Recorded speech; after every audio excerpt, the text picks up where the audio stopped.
Welcome to എഡ്രീൻ distance education. അപ്പോൾ ഇന്ന് നമ്മുടെ ഇൻകം ടാക്സിലെ ബ്ലോക്ക് 2 ചാപ്റ്റർ 6 പെർക്വിസൈറ്റ്സിനെ കുറിച്ചിട്ടാണ് പറയുന്നത്. നമുക്കറിയാം, ഒരു വ്യക്തിയുടെ ടോട്ടൽ സാലറി കണക്കാക്കുമ്പോൾ അയാൾക്ക് കിട്ടുന്ന മോണിറ്ററി ബെനഫിറ്റ് മാത്രമല്ല നമ്മൾ ഈ ടോട്ടൽ സാലറിയിലേക്ക് ഇൻക്ലൂഡ് ചെയ്യുന്നത്. അയാളുടെ എംപ്ലോയർ അയാൾക്ക് കൊടുക്കുന്ന പല പെർക്വിസൈറ്റ്സിൻ്റെ വാല്യൂവും കൂടി നമ്മൾ ഈ ഒരു ഇൻഡിവിജ്വലിൻ്റെ ഈ ഒരു എംപ്ലോയിയുടെ ടോട്ടൽ സാലറി ഇൻകം കാൽക്കുലേറ്റ് ചെയ്യുമ്പോൾ അതിലേക്ക് ആഡ് ചെയ്യണം. അപ്പോൾ നമുക്ക് അറിയണം എന്താണ് ഈ പെർക്വിസൈറ്റ്സ് എന്ന് പറയുന്നത്, അല്ലേ? പെർക്വിസൈറ്റ്സ് എന്ന് പറയുമ്പോൾ എന്താ? പെർക്വിസൈറ്റ്സ് എന്ന് പറഞ്ഞിട്ടുണ്ടെങ്കിൽ ഒരു എംപ്ലോയിക്ക് സാലറി കൂടാതെ എംപ്ലോയർ എന്തെങ്കിലും ബെനഫിറ്റോ അല്ലെങ്കിൽ ആനുകൂല്യങ്ങളോ നൽകുന്നതിനെയാണ് എന്ത് വിളിക്കുന്നത്? പെർക്വിസൈറ്റ്സ് എന്ന് വിളിക്കുന്നത്, അല്ലേ? അതായത് എംപ്ലോയർ എംപ്ലോയിക്ക് പല രീതിയിലുള്ള ഫെസിലിറ്റീസ് കൊടുക്കാം. റെന്റ് ഫ്രീ അക്കോമഡേഷൻ കൊടുക്കാം, ഫ്രീ കാർ പ്രൊവൈഡ് ചെയ്യുന്നുണ്ടായിരിക്കാം, അല്ലെങ്കിൽ ഫ്രീ ഫുഡ് പ്രൊവൈഡ് ചെയ്യുന്നുണ്ടായിരിക്കാം, അല്ലേ? അപ്പോൾ എംപ്ലോയർ എംപ്ലോയിക്ക് അയാളുടെ ബെനഫിറ്റിന് വേണ്ടിയിട്ട് എന്തെങ്കിലും ഫെസിലിറ്റീസ് പ്രൊവൈഡ് ചെയ്യുന്നുണ്ടെങ്കിൽ, സാലറിക്ക് പുറമെ മറ്റു ഫെസിലിറ്റീസ് പ്രൊവൈഡ് ചെയ്യുന്നുണ്ടെങ്കിൽ അതിനെയാണ് നമ്മൾ എന്ത് വിളിക്കുന്നത്? പെർക്വിസൈറ്റ്സ് എന്ന് വിളിക്കുന്നത്. ഓക്കെ, അപ്പോൾ ഇവിടെ ഒരു പ്രധാനപ്പെട്ട ഒരു പോയിന്റ് എന്ന് പറയുന്നത് പെർക്വിസൈറ്റ്സിന് എംപ്ലോയർ എംപ്ലോയി റിലേഷൻഷിപ്പ് ഉണ്ടായിരിക്കണം. അതായത് ഈ പെർക്വിസൈറ്റ് എംപ്ലോയറുടെ കയ്യിൽ നിന്നായിരിക്കണം കിട്ടേണ്ടത്. ഇപ്പോൾ ഒരു എക്സാമ്പിൾ പറയാം. ഒരു ഹോട്ടൽ ജീവനക്കാരൻ, ഒരു വെയിറ്റർ, അയാൾക്ക് ഈ കസ്റ്റമേഴ്സിൽ നിന്ന് കിട്ടുന്ന ടിപ്പ് അതൊരു ബെനഫിറ്റ് ആണ്, അല്ലേ? സാലറിക്ക് പുറമെ അയാൾക്ക് കിട്ടുന്ന ഒരു ബെനഫിറ്റ് ആണ്. പക്ഷെ അത് പെർക്വിസൈറ്റ് അല്ല. കാരണം എന്താ? ഇത് കൊടുത്തത് എംപ്ലോയർ അല്ല. അപ്പൊ പെർക്വിസൈറ്റിനെ സാലറി ഇൻകത്തിലേക്ക് ആഡ് ചെയ്യണമെങ്കിൽ അവിടെ എംപ്ലോയർ എംപ്ലോയി റിലേഷൻഷിപ്പ് ഉണ്ടായിരിക്കണം. പെർക്വിസൈറ്റ്സ് കൊടുക്കുന്നത് എംപ്ലോയർ എംപ്ലോയിക്കായിരിക്കണം. ഓക്കെ ഓക്കെ അപ്പൊ ഇനി നോക്കി നോക്കാം. Definition of a perquisites under section 17 subsection 2 പ്രകാരം പെർക്വിസൈറ്റ്സിന് കൊടുത്തിട്ടുള്ള കുറച്ച് ഡെഫിനിഷൻ നോക്കി നോക്കാം നമുക്ക്. എന്തൊക്കെയാണ് ഇൻകം ടാക്സ് ആക്ട് 1961 പ്രകാരം സെക്ഷൻ 7 സബ്സെക്ഷൻ 2 പ്രകാരം പെർക്വിസൈറ്റ്സുകളിൽ ഉൾപ്പെടുന്നത്? അതാണ് അതിൻ്റെ ഡെഫിനിഷൻ. ഓക്കെ, ഒന്നാമത്തതാണ് റെന്റ് ഫ്രീ അക്കോമഡേഷൻ, അല്ലേ? റെന്റ് ഫ്രീ അക്കോമഡേഷൻ എന്ന് പറയുമ്പോൾ എന്താണ്? എംപ്ലോയർ എംപ്ലോയിക്ക് ഫ്രീ ആയിട്ട്, റെന്റ് ഫ്രീ ആയിട്ടുള്ള അക്കോമഡേഷൻ, താമസ സൗകര്യം പ്രൊവൈഡ് ചെയ്ത് കൊടുക്കുന്നുണ്ടെങ്കിൽ അതെന്താണ്? അതൊരു പെർക്വിസൈറ്റ് ആണ്. അതിൻ്റെ വാല്യൂ നമ്മൾ എന്തിലേക്ക് ആഡ് ചെയ്യണം? ഈ എംപ്ലോയിയുടെ ടോട്ടൽ സാലറി ഇൻകത്തിലേക്ക് ആഡ് ചെയ്യണം. ഓക്കെ, ദെൻ അടുത്തത് നോക്കി നോക്കാം. Concessional rent. കൺസെഷണൽ റെന്റ് എന്ന് പറയുമ്പോൾ എന്താ? സാധാരണ ഇപ്പോൾ ഒരു എംപ്ലോയി അയാൾ വാടകയ്ക്ക് താമസിക്കുകയാണെന്നുണ്ടെങ്കിൽ കൊടുക്കേണ്ട റെന്റിനേക്കാളും കുറഞ്ഞ റേറ്റിലുള്ള ഒരു റെന്റ് ഹൗസ് എംപ്ലോയർ എംപ്ലോയിക്ക് വേണ്ടിയിട്ട് നൽകുകയാണെങ്കിൽ അതും എന്താണ്? ഒരു ടൈപ്പ് ഓഫ് പെർക്വിസൈറ്റ് ആണ്. ഓക്കെ, ദെൻ ഇനി മറ്റ് ബെനിഫിറ്റ്സുകളോ അലവൻസുകളോ ഒരു എംപ്ലോയിക്ക് കിട്ടുകയാണ്. അപ്പോൾ അവിടെ ചില സ്പെസിഫൈഡ്, എല്ലാ എംപ്ലോയിക്കും ഇതിൻ്റെ മുകളിൽ ടാക്സ് കൊടുക്കേണ്ട ചില സ്പെസിഫൈഡ് എംപ്ലോയീസിന് കിട്ടുന്ന ബെനഫിറ്റ്സുകൾക്കും അലവൻസുകൾക്കും നമ്മൾ പെർക്വിസൈറ്റ്സ് എന്നുള്ള രീതിയിൽ അയാളുടെ ടോട്ടൽ സാലറിയിൽ കാണിക്കണം. അപ്പം ആരാണ് ഈ സ്പെസിഫൈഡ് എംപ്ലോയി എന്ന് പറയുമ്പോൾ? ഇപ്പം നമുക്ക് കണ്ടീഷൻസ് ഉണ്ട്. നമ്മൾ പറഞ്ഞു ചില പെർക്വിസൈറ്റ്സ്, അതായത് എംപ്ലോയർ എംപ്ലോയിക്ക് കൊടുക്കുന്ന ചില പെർക്വിസൈറ്റ്സിന് എംപ്ലോയി ടാക്സ് കൊടുക്കണ്ട. പക്ഷേ ചില സ്പെസിഫൈഡ് എംപ്ലോയീസിൻ്റെ കേസിൽ കിട്ടുന്ന ചില ബെനഫിറ്റ്സുകൾക്കും അതുപോലെ തന്നെ ഫെസിലിറ്റീസിനും ടാക്സ് കൊടുക്കണം. അപ്പോൾ ഏതാണ് അല്ലെങ്കിൽ ആരാണ് ഈ സ്പെസിഫൈഡ് എംപ്ലോയി? ഇപ്പം നോക്കി നോക്കാം. താഴെ പറയുന്ന കണ്ടീഷൻസ് ഫുൾഫില്ല് ചെയ്തിട്ടുണ്ടെങ്കിൽ അയാളെ നമുക്ക് സ്പെസിഫൈഡ് എംപ്ലോയി എന്ന പേരിൽ അറിയപ്പെടാം. ഒന്നാമത്തതാണ് കമ്പനി ഡയറക്ടർ ആയിട്ടുള്ള ഒരു എംപ്ലോയി. അയാൾ എംപ്ലോയിയുമാണ്, ആ കമ്പനിയുടെ ഡയറക്ടറുമാണ്. അപ്പം അയാൾക്ക് എന്തെങ്കിലും ബെനിഫിറ്റ്സുകൾ അല്ലെങ്കിൽ അയാൾക്ക് എന്തെങ്കിലും ഫെസിലിറ്റീസ് കിട്ടുന്നുണ്ടെങ്കിൽ അത് എന്താ എല്ലാ ഇൻഡിവിജ്വലിനും അല്ലെങ്കിൽ എല്ലാ എംപ്ലോയീസിനും ടാക്സ് കൊടുക്കേണ്ട ആവശ്യമില്ല. ഇയാൾ ഒരു സ്പെസിഫൈഡ് എംപ്ലോയി ആയതുകൊണ്ട് മാത്രം ഇയാൾക്ക് കിട്ടിയിട്ടുള്ള ആ പെർക്യുസൈറ്റ്സിന് അയാളുടെ ടോട്ടൽ ഇൻകത്തിൽ ആഡ് ചെയ്തുകൊണ്ട് അതിന് ടാക്സ് കൊടുക്കണം. ദെൻ ഇനി ഒരു എംപ്ലോയി, അതായത് ഒരു കമ്പനിയിലെ എംപ്ലോയി ആണ്, പക്ഷേ അയാൾ ആ കമ്പനിയുടെ 20% ഷെയർ അയാൾ കൈവശം വെക്കുന്നുണ്ടെങ്കിൽ അയാളെയും നമുക്ക് എന്ത് വിളിക്കാം? ഒരു സ്പെസിഫൈഡ് എംപ്ലോയി എന്ന് വിളിക്കാം. ദെൻ അതേപോലെ തന്നെ ഇനി ഈ 2 കണ്ടീഷൻസ് ഒന്നും ഇല്ല. അതായത് അയാൾ ഡയറക്ടർ അല്ല, 20% ഷെയർ അയാൾ കൈവശം വെക്കുന്നില്ല, പക്ഷെ അയാൾ 50,000 മുകളിൽ മോണിറ്ററി ബെനിഫിറ്റ്, അതായത് 50,000 മുകളിൽ അയാൾ സാലറി വാങ്ങുന്നുണ്ട്. അതായത് പൈസയുടെ രൂപത്തിൽ, ക്യാഷ് ആയിട്ട് പണം രൂപത്തിലുള്ള ശമ്പളം, പെർക്യുസൈറ്റ്സ് അല്ലാതെ പണം രൂപത്തിലുള്ള സാലറി ആയിട്ട് തന്നെ അയാൾക്ക് 50,000-നേക്കാളും കൂടുതൽ ഉണ്ടെങ്കിൽ അയാളുമാരെ അല്ലെങ്കിൽ ഈ ഒരു സ്പെസിഫൈഡ് എംപ്ലോയിയുടെ കാറ്റഗറിയിൽ നമുക്ക് ഉൾപ്പെടുത്താം. അപ്പൊ ഇവിടെ നമ്മൾ എന്താ, ഈ ഒരു സ്പെസിഫൈഡ് എംപ്ലോയി ആണെങ്കിൽ അയാൾക്ക് കിട്ടുന്ന കാറ് അല്ലെങ്കിൽ അയാൾക്ക് വേറെന്തെങ്കിലും ഫെസിലിറ്റീസ് ഈ ഒരു എംപ്ലോയർ കൊടുക്കുന്നുണ്ടെങ്കിൽ അതിന്റെ മുകളിൽ അയാൾ ടാക്സ് കാൽക്കുലേറ്റ് ചെയ്യേണ്ടി വരും. ഓക്കെ, അപ്പൊ ഇതാണ് എന്ത് സ്പെസിഫൈഡ് എംപ്ലോയി എന്ന് പറയുന്നത്. ദെൻ അടുത്തത് amount paid by the employer, the obligations for the obligation of the employee.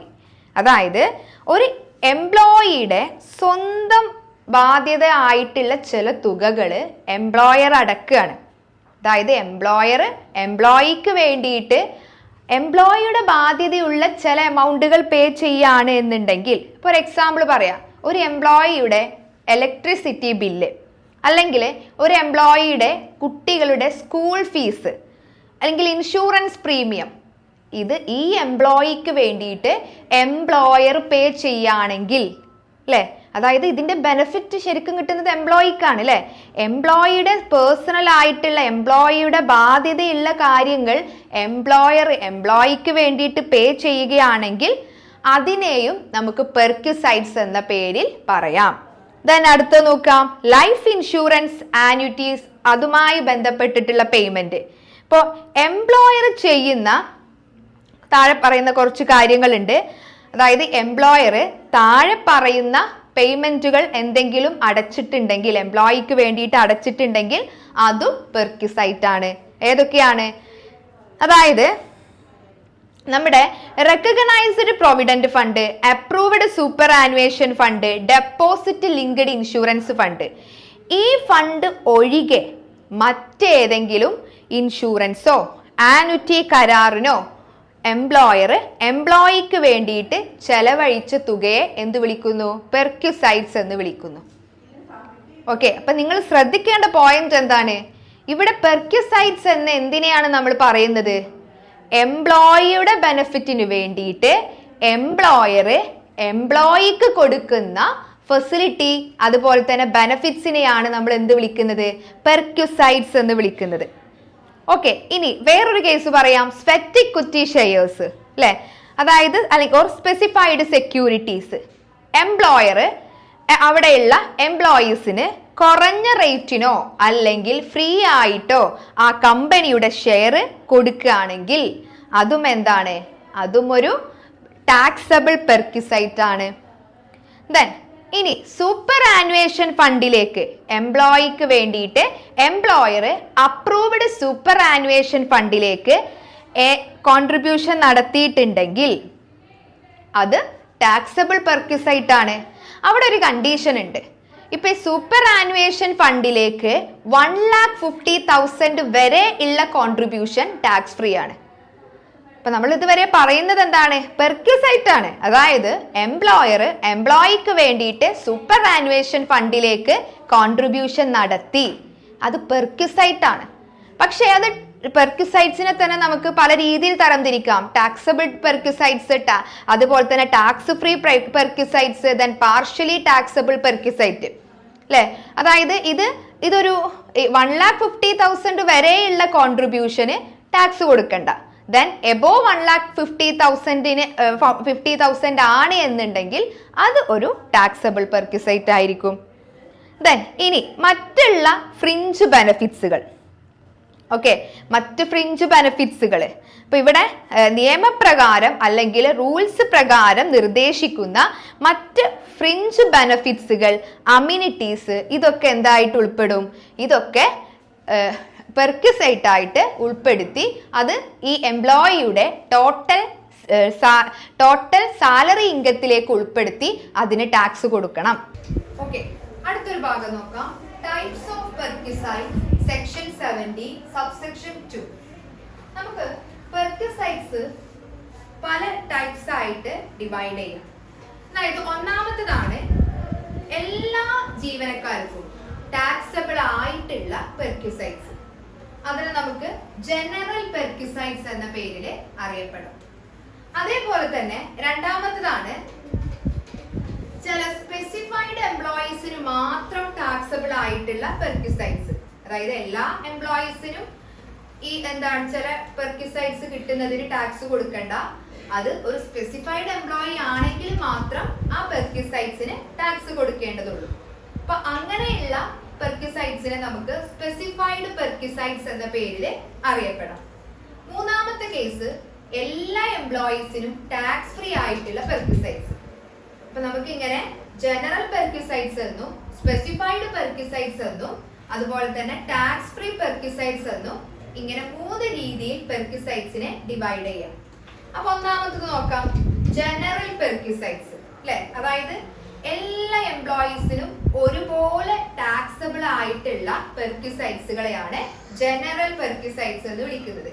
അപ്പൊ ഈ ഒരു ടൈപ്പ് ഓഫ് ജനറൽ പെർക്വിസൈറ്റ്സ് എംപ്ലോയിക്ക് കൊടുക്കുകയാണെന്നുണ്ടെങ്കിൽ അതൊരു ഗവൺമെന്റ് ഗവൺമെന്റ് എംപ്ലോയി ആയിക്കോട്ടെ, അല്ലെങ്കിൽ ഒരു നോൺ ഗവൺമെന്റ് എംപ്ലോയി ആയിക്കോട്ടെ, ഒരു സെമി ഗവൺമെന്റ് എംപ്ലോയി ആയിക്കോട്ടെ, എല്ലാവർക്കും ഒരേപോലെ ടാക്സബിൾ ആവുന്ന ഒരു ടൈപ്പ് ഓഫ് പെർക്വിസൈറ്റ്സിനെയാണ് എന്ത് വിളിക്കുന്നത്? ജനറൽ പെർക്വിസൈറ്റ്സ് എന്ന് വിളിക്കുന്നത്. ഓക്കെ, അപ്പൊ ഏതൊക്കെയാണ് ജനറൽ പെർക്വിസൈറ്റ്സിൽ വരുന്ന കുറച്ച് വിഭാഗങ്ങൾ? ഫസ്റ്റ് പോയിന്റ് ആണ് നമ്മുടെ റെന്റ് ഫ്രീ ഹൗസ് അല്ലെ. റെന്റ് ഫ്രീ ഹൗസ് എന്ന് പറയുമ്പോൾ എന്താണ്? എംപ്ലോയിക്ക് വേണ്ടിയിട്ട് എംപ്ലോയറുടെ സ്വന്തമായിട്ടുള്ള വീടോ അല്ലെങ്കിൽ വാടകയ്ക്ക് എടുത്ത വീടോ എംപ്ലോയിക്ക് നൽകുകയാണ്. ഓക്കെ, അപ്പൊ അതിന്റെ വാല്യൂ നമ്മൾ എംപ്ലോയിയുടെ ടോട്ടൽ ടാക്സബിൾ സാലറിയിലേക്ക് ആഡ് ചെയ്യണം. അപ്പൊ അതിന്റെ വാല്യൂ എങ്ങനെയാണ് കാൽക്കുലേറ്റ് ചെയ്യാം എന്നുള്ളതൊക്കെ നമ്മൾ വഴിയെ പഠിക്കും. അപ്പൊ ഒന്നാമത്തെ പോയിന്റ് ആണ് റെന്റ് ഫ്രീ ഹൗസ്. രണ്ടാമത്തേതാണ് കൺസെഷണൽ റെന്റ് അല്ലെ. കൺസെഷണൽ റെന്റ് ഹൗസ്, കുറഞ്ഞ വാടകക്ക് എംപ്ലോയിക്ക് ഒരു റെന്റ് അക്കോമഡേഷൻ ഒരു കൺസെഷണൽ റെന്റ് അക്കോമഡേഷൻ കൊടുക്കുകയാണെന്നുണ്ടെങ്കിൽ അതും എന്താണ്? ഒരു ടാക്സബിൾ പെർക്വിസൈറ്റ്സ് ആണ്. അപ്പൊ ഇപ്പൊ ഒരു എക്സാമ്പിൾ ആയിട്ട് പറയുകയാണെന്നുണ്ടെങ്കിൽ ഒരു എംപ്ലോയി അയാളിപ്പോ ഒരു സിറ്റിയില് സാധാരണ ഒരു വാടകയ്ക്ക് എടുത്ത് വീട്ടിൽ താമസിക്കുകയാണെന്നുണ്ടെങ്കിൽ അയാള് മന്ത്ലി ഒരു 5000 രൂപ കൊടുക്കണം. പക്ഷെ ഇപ്പൊ ഇവിടെ എംപ്ലോയർ എന്ത് ചെയ്യാണ്? എംപ്ലോയിക്ക് വേണ്ടിയിട്ട് 5000ത്തിന് പകരം ഒരു 2000 രൂപ അല്ലെ, അത് സെയിം വീട് തന്നെ ഒരു 2000 രൂപക്ക് കൊടുക്കുകയാണ് അല്ലെ. അപ്പൊ ഇവിടെ എംപ്ലോയിക്ക് കിട്ടിയ ബെനിഫിറ്റ് എത്രയാണ്? 3000 രൂപ അല്ലെ. 3000 രൂപയാണ് എംപ്ലോയിക്ക് കിട്ടിയ ബെനിഫിറ്റ് അല്ലെ. 5000 രൂപ വാടകയുള്ള ഒരു ഹൗസിന് 2000 രൂപ റെന്റ് ആയിട്ട് എംപ്ലോയിക്ക് കൊടുക്കുകയാണെന്നുണ്ടെങ്കിൽ ആ ഒരു കേസിനെ നമുക്ക് എന്ത് വിളിക്കാം? കൺസെഷണൽ റെന്റ് ഹൗസ് എന്ന് വിളിക്കാം. അപ്പൊ എത്രയാണോ ഈ എംപ്ലോയിക്ക് റെന്റ് അല്ലെങ്കിൽ വാടകയിൽ ബെനിഫിറ്റ് കിട്ടിയത്, വാടക ഇളവായിട്ട് ലഭിച്ചത് എത്ര എമൗണ്ട് ആണോ അത് ടാക്സബിൾ സാലറിയിലേക്ക് ഇൻക്ലൂഡ് ചെയ്യണം. Next point, payment of employees obligation paid by employer അല്ലെ. എംപ്ലോയിയുടെ എന്തെങ്കിലും ഒരു ഒബ്ലിഗേഷൻ, അതായത് എംപ്ലോയി ചെയ്യേണ്ട ഒരു ബാധ്യതയാണ്, അത് എംപ്ലോയിക്ക് വേണ്ടിയിട്ട് എംപ്ലോയർ പേ ചെയ്യുകയാണെങ്കിൽ അത് എംപ്ലോയിക്ക് വേണ്ടിയിട്ട് ഡയറക്റ്റ് ആയിട്ടോ അല്ലെങ്കിൽ എംപ്ലോയി ആ തുക അടച്ചു. ഫോർ എക്സാമ്പിൾ ആയിട്ട് പറയുകയാണെങ്കിൽ ഒരു ഇലക്ട്രിസിറ്റി ബില്ല്, എംപ്ലോയിയുടെ ഇലക്ട്രിസിറ്റി ബില്ല് എംപ്ലോയർ അടക്കുക. ഡയറക്റ്റ് ആയിട്ട് നേരെ പോയിട്ട് ഇലക്ട്രിസിറ്റി ബില്ല് എംപ്ലോയിയുടെ ഇലക്ട്രിസിറ്റി ബില്ല് അടക്കുകയാണ്. അതല്ലെങ്കിൽ എംപ്ലോയി അയാളുടെ ഇലക്ട്രിസിറ്റി ബില്ല് അടച്ചു, എന്നിട്ട് പിന്നീട് ഇത് ഈ എംപ്ലോയറോട് റീഇംബേഴ്സ് ചെയ്യുകയാണെങ്കിൽ അതും എന്താണ്, ഒരു ടാക്സബിൾ ആയിട്ടുള്ള പെർക്വിസൈറ്റ് ആണ്. ഓക്കെ, അപ്പോ എംപ്ലോയിയുടെ എന്തെങ്കിലും ഒരു ഒബ്ലിഗേഷൻ എംപ്ലോയിക്ക് വേണ്ടിയിട്ട് എംപ്ലോയർ അടക്കുകയാണ് എന്നുണ്ടെങ്കിൽ അതൊരു ടാക്സബിൾ പെർക്വിസൈറ്റ്സ് ആണ്. ഓക്കെ, ഇപ്പോ ഈ ബാധ്യതകളുടെ കേസ് പറഞ്ഞു അല്ലെ. എംപ്ലോയിയുടെ ചില ബാധ്യതകള് എംപ്ലോയർ എംപ്ലോയിക്ക് വേണ്ടി അടച്ചിട്ടുണ്ടെങ്കിൽ അതൊരു ജനറൽ പെർക്വിസൈറ്റ് ആണ്, അത് ടാക്സബിൾ പെർക്വിസൈറ്റ് ആണ് എന്നൊക്കെ നമ്മൾ പഠിച്ചു. അപ്പൊ ഇതിലെ ഏതൊക്കെ ബാധ്യതകളാണ് ഇതുപോലെ എംപ്ലോയിയുടെ ചില ഒബ്ലിഗേഷൻസ് എംപ്ലോയർ അടക്കുന്നത്? ഫോർ എക്സാമ്പിൾ ആയിട്ട് പറയുകയാണെങ്കിൽ ഒരു എംപ്ലോയിയുടെ പേഴ്സണൽ ലോണ് എംപ്ലോയർ അടക്കുകയാണെങ്കിൽ അല്ലെ, ഇപ്പൊ എംപ്ലോയി എടുത്തിട്ടുള്ള EMI ഇൻസ്റ്റാൾമെന്റ് എംപ്ലോയിക്ക് വേണ്ടിയിട്ട് എംപ്ലോയർ അടക്കുകയാണെങ്കിൽ എംപ്ലോയിയുടെ ഒബ്ലിഗേഷൻ ആര് പേ ചെയ്തു? എംപ്ലോയർ പേ ചെയ്തു. അതൊരു ജനറൽ ടാക്സബിൾ പെർക്വിസൈറ്റ് ആണ്. ദെൻ ഹോട്ടൽ ഓർ ക്ലബ് ബില്ലുകൾ അല്ലെ, അതായത് ഒരു എംപ്ലോയിയുടെ പേഴ്സണൽ ആവശ്യത്തിന് വേണ്ടിയിട്ട് എടുത്തിട്ടുള്ള ഹോട്ടലിന്റെയോ ക്ലബിന്റെയോ ബില്ല് എംപ്ലോയർ അടക്കുകയാണെങ്കിൽ, എംപ്ലോയിയുടെ പേഴ്സണൽ ആവശ്യങ്ങൾക്ക് വേണ്ടി എടുത്തിട്ടുള്ള ഹോട്ടൽ ഓർ ക്ലബിന്റെ ബില്ല് എംപ്ലോയർ അടക്കുകയാണെങ്കിൽ അതും ഒരു ജനറൽ ടാക്സബിൾ പെർക്വിസൈറ്റ്സ് ആണ് അല്ലെ. ഇനി നേരെ മറിച്ച് ഇപ്പോ നമ്മുടെ ഒഫീഷ്യൽ ആവശ്യത്തിന് വേണ്ടിയിട്ട് ഇപ്പൊ ഒരു എംപ്ലോയി ഹോട്ടലിൽ താമസിക്കുന്നു, അതിന്റെ ചെലവുകൾ എംപ്ലോയർ വഹിക്കുന്നു എങ്കിൽ അത് പെർക്വിസൈറ്റ് അല്ല അല്ലെ. അത് നമ്മുടെ ഒഫീഷ്യൽ ഡ്യൂട്ടിക്കിടയിൽ നമുക്ക് അത് അവിടെ താമസിക്കേണ്ടതായിട്ട് വന്നു, അതുകൊണ്ട് എംപ്ലോയർ അത് അടച്ചു, അത്രയേ ഉള്ളൂ. അവിടെ എംപ്ലോയിയുടെ ബെനിഫിറ്റിന് വേണ്ടിയിട്ടല്ലല്ലോ ഇത് അടച്ചത്. അപ്പൊ ആ ഒരു പോയിന്റ് നിങ്ങൾ നോട്ട് ചെയ്യണം. ദെൻ നെക്സ്റ്റ് നോക്കി നോക്കാം. അപ്പോ പിന്നെ നമ്മളിപ്പോ പറഞ്ഞോണ്ടിരിക്കുന്നത് ഒബ്ലിഗേഷൻ ആണ്. എംപ്ലോയിയുടെ ഒബ്ലിഗേഷൻസ് എംപ്ലോയർ പേ ചെയ്യാണെന്നുണ്ടെങ്കിൽ വേറൊരു ഒബ്ലിഗേഷൻ ആണ് എംപ്ലോയിയുടെ. ഇപ്പൊ ഒരു എംപ്ലോയിയുടെ കുട്ടികളുടെ സ്കൂൾ ചെലവുകൾ, എഡ്യൂക്കേഷൻ ഫീസുകളും എഡ്യൂക്കേഷൻ എക്സ്പെൻസസുകളും ഒക്കെ ആരെടുക്കുകയാണ്? എംപ്ലോയർ അടക്കുകയാണ്. ഡയറക്റ്റ് ആയിട്ടോ അല്ലെങ്കിൽ റീഇംബേഴ്സ് ചെയ്തോ അടക്കുകയാണെന്നുണ്ടെങ്കിൽ അത് ഒരു ജനറൽ ടാക്സബിൾ പെർക്വിസൈറ്റ് ആണ് അല്ലെ. ദെൻ അതേപോലെ തന്നെ എംപ്ലോയിയുടെ ഇൻകത്തിന്റെ ടാക്സ് എംപ്ലോയിക്ക് വേണ്ടിയിട്ട് എംപ്ലോയർ അടച്ചിട്ടുണ്ടെങ്കിൽ അതും ഈ അതായത് എംപ്ലോയിയുടെ ഒബ്ലിഗേഷൻ ആരടച്ചു? എംപ്ലോയർ അടച്ചു, ടാക്സബിൾ പെർക്വിസൈറ്റ്സ് ആണ്. അതേപോലെ തന്നെ എംപ്ലോയിയുടെ വീട്ടു ജോലിക്കാർക്കുള്ള ശമ്പളങ്ങൾ അല്ലെ, ദാറ്റ് മീൻസ് ഡ്രൈവർക്ക്, അതുപോലെ തന്നെ ഹൗസ് മെയ്ഡ്, കുക്ക്, ഇവർക്കൊക്കെ ഉള്ള സാലറി എംപ്ലോയിക്ക് വേണ്ടിയിട്ട് എംപ്ലോയർ അടക്കുകയാണ് എന്നുണ്ടെങ്കിൽ അതും ഒരു ജനറൽ ടാക്സബിൾ പെർക്വിസൈറ്റ്സ് ആണ് അല്ലെ. അതായത് എംപ്ലോയി ചെയ്യേണ്ട ബാധ്യതകള് എംപ്ലോയിക്ക് വേണ്ടിയിട്ട് എംപ്ലോയർ അടക്കുകയാണ്. പിന്നെ അതുപോലെ തന്നെ ഇപ്പൊ gas, electricity, water, medical expenses, ഇതൊക്കെ എംപ്ലോയിയുടെ ബാധ്യതയായിട്ടുള്ള ചെലവുകളൊക്കെ എംപ്ലോയർ അടക്കുകയാണ് എന്നുണ്ടെങ്കിൽ അതൊരു ജനറൽ ടാക്സബിൾ പെർക്വിസൈറ്റ്സ് ആണ്. ഓക്കെ, ദെൻ മെഡിക്കൽ എക്സ്പെൻസസിന്റെ കേസിൽ മെഡിക്കൽ എക്സ്പെൻസസ് ഒരു 15,000 മുകളിൽ വന്നിട്ടുണ്ടെങ്കിൽ എംപ്ലോയിക്ക് വേണ്ടിയിട്ട് അത് അടക്കുകയാണെന്നുണ്ടെങ്കിൽ അപ്പോഴാണ് അത് ടാക്സബിൾ ആവുകയുള്ളൂ. അതേപോലെ തന്നെ എംപ്ലോയിയുടെ payment of employee life insurance and annuity premium, എംപ്ലോയിക്ക് വേണ്ടിയിട്ട് എംപ്ലോയിയുടെ പേരിലുള്ള ലൈഫ് ഇൻഷുറൻസ് പ്രീമിയമോ ആന്യൂറ്റി പ്രീമിയമോ എംപ്ലോയർ അടച്ചിട്ടുണ്ടെങ്കിൽ അതും ഒരു ജനറൽ ടാക്സബിൾ പെർക്വിസൈറ്റ് ആണ്.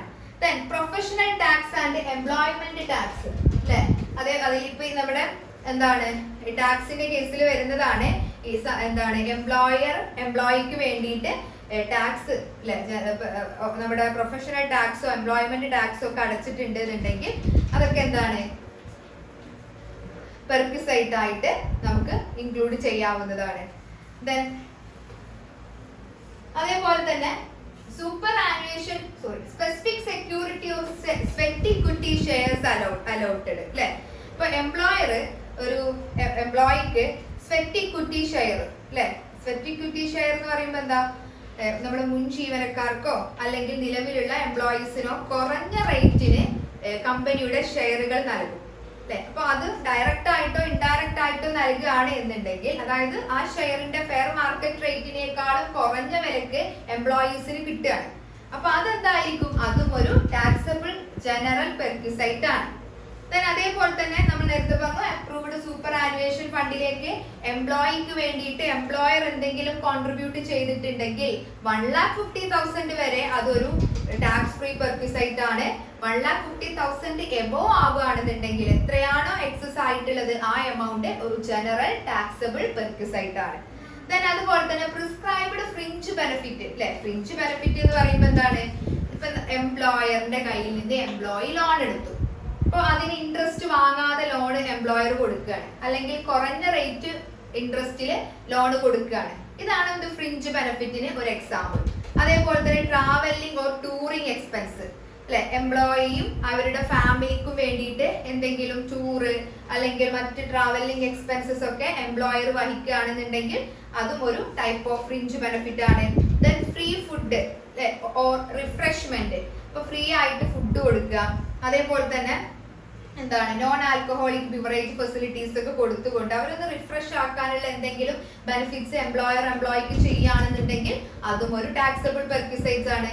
അതുപോലെ തന്നെ ഗിഫ്റ്റ്, വൗച്ചേഴ്സ് ഓർ ടോക്കൺസ് അല്ലെ. അതായത് എംപ്ലോയർ എംപ്ലോയിക്ക് വേണ്ടിയിട്ട് സമ്മാനങ്ങളോ അല്ലെങ്കിൽ വൗച്ചറുകളോ ഗിഫ്റ്റ് വൗച്ചറുകളോ ഒക്കെ കൊടുക്കുകയാണെങ്കിൽ അതും ഒരു ടാക്സബിൾ പെർക്വിസൈറ്റ് ആണ്.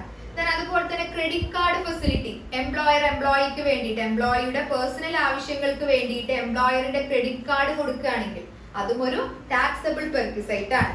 ക്ലബ് എക്സ്പെൻഡിച്ചർ, ഇപ്പൊ നമ്മള് എംപ്ലോയി വേറെ ഏതെങ്കിലും ക്ലബിൽ മെമ്പർഷിപ്പ് എടുക്കാനുള്ള ഫീസ് അല്ലെങ്കിൽ ക്ലബിന്റെ മറ്റു ചെലവുകളൊക്കെ എംപ്ലോയർ വഹിക്കുകയാണെന്നുണ്ടെങ്കിൽ അതും ഒരു ടാക്സബിൾ പെർക്വിസൈറ്റ് ആണ്. അതേപോലെ തന്നെ എംപ്ലോയറിന്റെ മൂവബിൾ അസറ്റ് എംപ്ലോയി യൂസ് ചെയ്യുകയാണെന്നുണ്ടെങ്കിൽ, ഇപ്പൊ കാറ്, എംപ്ലോയറുടെ കാറ്, അതുപോലെ തന്നെ കമ്പ്യൂട്ടർ, ലാപ്ടോപ്പ്, ഫർണിച്ചർ, ഇത് എംപ്ലോയിയുടെ പേഴ്സണൽ ആവശ്യങ്ങൾക്ക് വേണ്ടിയിട്ട് എടുക്കുകയാണെന്നുണ്ടെങ്കിൽ അതും ഒരു ടാക്സബിൾ പെർക്വിസൈറ്റ് ആണ് അല്ലെ. അതായത് ഫ്രിഞ്ച് ബെനിഫിറ്റില് പെടും. അപ്പൊ ഇത്രയും കാര്യങ്ങളാണ് എന്ത് ജനറൽ പെർക്വിസൈറ്റ്സിൽ ഉൾപ്പെടുന്നത്. ജനറൽ പെർക്വിസൈറ്റ്സ് എന്ന് പറയുമ്പോൾ എന്താണ്, എല്ലാ എംപ്ലോയീസും ഒരേപോലെ, ഗവൺമെന്റ് എംപ്ലോയി ആയിക്കോട്ടെ, അതുപോലെ തന്നെ നോൺ ഗവൺമെന്റ് എംപ്ലോയി ആയിക്കോട്ടെ, അല്ലെങ്കിൽ ഒരു സെമി ഗവൺമെന്റ് എംപ്ലോയി ആയിക്കോട്ടെ, എല്ലാവർക്കും ഒരേപോലെ ടാക്സ് അടയ്ക്കേണ്ട വിവിധ തരത്തിലുള്ള പെർക്വിസൈറ്റ്സിനെ കുറിച്ചിട്ടാണ് ജനറൽ പെർക്വിസൈറ്റ്സിൽ പറയുന്നത്. ഓക്കെ, അടുത്തൊരു ഭാഗം നോക്കാം. Taxable perquisites for specific employees. നമ്മൾ നേരത്തെ കേസിൽ പറഞ്ഞത് ജനറൽ, അതായത് എല്ലാ ടൈപ്സ് ഓഫ് എംപ്ലോയീസിനും ടാക്സബിൾ ആവുന്ന പെർക്വിസൈറ്റ്സുകൾ ഏതൊക്കെയാണ് അല്ലെ. അതായത് ജനറൽ പെർക്വിസൈറ്റ്സ് എന്ന പേരിൽ അത് അറിയപ്പെടുന്നു. രണ്ടാമത്തെ കാറ്റഗറിയാണ് taxable perquisites for specific employees. ചില സ്പെസിഫൈഡ് എംപ്ലോയീസിന്റെ കയ്യിൽ എത്തിയാൽ മാത്രമേ ഈ ടൈപ്സ് ഓഫ് പെർക്വിസൈറ്റ്സിന് ടാക്സ് കൊടുക്കേണ്ടതുള്ളൂ. അപ്പൊ എന്താണ് അല്ലെങ്കിൽ ആരാണ് ഈ സ്പെസിഫൈഡ് എംപ്ലോയീസ് എന്ന് നമ്മൾ കുറച്ചു മുന്നേ പറഞ്ഞു അല്ലെ. അതായത് ഒന്നല്ലെങ്കിൽ ഡയറക്ടർ, ഒരു കമ്പനിയുടെ ആ ഒരു എംപ്ലോയി ആ ഒരു കമ്പനിയുടെ ഫുൾ ടൈമോ അല്ലെങ്കിൽ പാർട്ട് ടൈമോ ഡയറക്ടർ ആയിട്ടുണ്ടെങ്കിൽ അയാൾ എന്താണ്, ഒരു സ്പെസിഫൈഡ് എംപ്ലോയി ആണ്. അതല്ല എന്നുണ്ടെങ്കിൽ 20%-ലധികം ഷെയറുകൾ കൈവശം വെച്ചിരിക്കുന്ന ഒരു കമ്പനിയുടെ 20%-ലധികം ഷെയറുകൾ കൈവശം വെച്ചിട്ടുള്ള ഒരു എംപ്ലോയി, അയാളും ഒരു സ്പെസിഫൈഡ് എംപ്ലോയി ആണ്. അതല്ലെങ്കിൽ മോണിറ്ററി സാലറി മാത്രം 50,000 എബോ മുകളിൽ അല്ലെങ്കിൽ എബോ 50,000-നേക്കാളും വാങ്ങുന്ന ഒരു എംപ്ലോയി ആണെങ്കിൽ അയാളെയും നമുക്ക് സ്പെസിഫൈഡ് എംപ്ലോയീസ് എന്ന് വിളിക്കാം. അപ്പൊ ഈ സ്പെസിഫൈഡ് എംപ്ലോയീസിന്റെ കയ്യിൽ എത്തിയാൽ മാത്രം ടാക്സബിൾ ആവുന്ന ചില പെർക്വിസൈറ്റ്സുകളെ കുറിച്ച് പറയുന്ന ഭാഗമാണ് അല്ലെങ്കിൽ ഒരു ടൈപ്പാണ് സ്പെസിഫൈഡ് ടാക്സബിൾ പെർക്വിസൈറ്റ്സ് എന്ന് വിളിക്കുന്നത്. അപ്പൊ നോക്കി നോക്കാം ഏതൊക്കെയാണ് ഈ സ്പെസിഫൈഡ് എംപ്ലോയീസിന്റെ കയ്യിൽ എത്തിയാൽ ടാക്സ് കൊടുക്കേണ്ട ടാക്സബിൾ പെർക്വിസൈറ്റ്സ് എന്ന് നോക്കാം. ഒന്നാമത്തതാണ് motor car facility. Motor car facility അതായത് എംപ്ലോയർ എംപ്ലോയിക്ക് ഈ മോട്ടോർ കാർ ഫെസിലിറ്റി കൊടുക്കുകയാണ്. അതായത് ഇയാൾ ഇവിടെ പേഴ്സണൽ ആവശ്യങ്ങൾക്ക് വേണ്ടിയിട്ട് ഒരു എംപ്ലോയിക്ക് കാർ ഫെസിലിറ്റി കൊടുക്കുകയാണെങ്കിൽ അത് ഒരു സ്പെസിഫൈഡ് എംപ്ലോയിയുടെ കേസിൽ മാത്രമേ ഇതിന് ടാക്സ് കൊടുക്കേണ്ട ആവശ്യമുള്ളൂ. അപ്പൊ ആരാണ് സ്പെസിഫൈഡ് എംപ്ലോയീസ് എന്ന് നമ്മൾ നേരത്തെ പറഞ്ഞു അല്ലെ? ആ 3 കണ്ടീഷൻസിൽ ഏതെങ്കിലും ഒന്ന് സാറ്റിസ്ഫൈ ചെയ്തിട്ടുണ്ടെങ്കിൽ അയാളെ നമുക്ക് എന്ത് വിളിക്കാം? സ്പെസിഫൈഡ് എംപ്ലോയി എന്ന് വിളിക്കാം അല്ലെ? ഇവിടെ ഒരു എംപ്ലോയിക്ക് കാർ ഫെസിലിറ്റി കൊടുക്കുകയാണ്, അതും അയാളുടെ പേഴ്സണൽ ആവശ്യത്തിന് വേണ്ടിയിട്ടാണ് അത് യൂസ് ചെയ്യുന്നതെങ്കിൽ അതൊരു സ്പെസിഫിക് ആയിട്ടുള്ള ഒരു ടാക്സബിൾ പെർക്വിസൈറ്റ് ആണ്.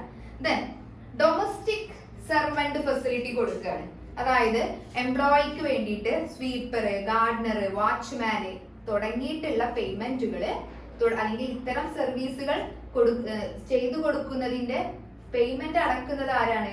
എംപ്ലോയർ ആണെങ്കിൽ അത് ഈ ഒരു സ്പെസിഫൈഡ് എംപ്ലോയിക്കാണ് ഇത്തരത്തിലുള്ള ഒരു ബെനിഫിറ്റ് കിട്ടുന്നത് എങ്കിൽ അതൊരു ടാക്സബിൾ പെർക്വിസൈറ്റ് ആണ്.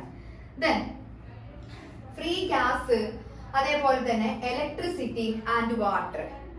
എംപ്ലോയിയുടെ വീട്ടാവശ്യങ്ങൾക്ക് വേണ്ടിയിട്ടുള്ള ഫ്രീ ഗ്യാസ്, ഇലക്ട്രിസിറ്റി, വാട്ടർ ഇതൊക്കെ എംപ്ലോയർ ഫ്രീ ആയിട്ട് കൊടുക്കുകയാണെങ്കിൽ അതും ഒരു സ്പെസിഫിക് ടാക്സബിൾ പെർക്വിസൈറ്റ് ആണ്. Then free education facility.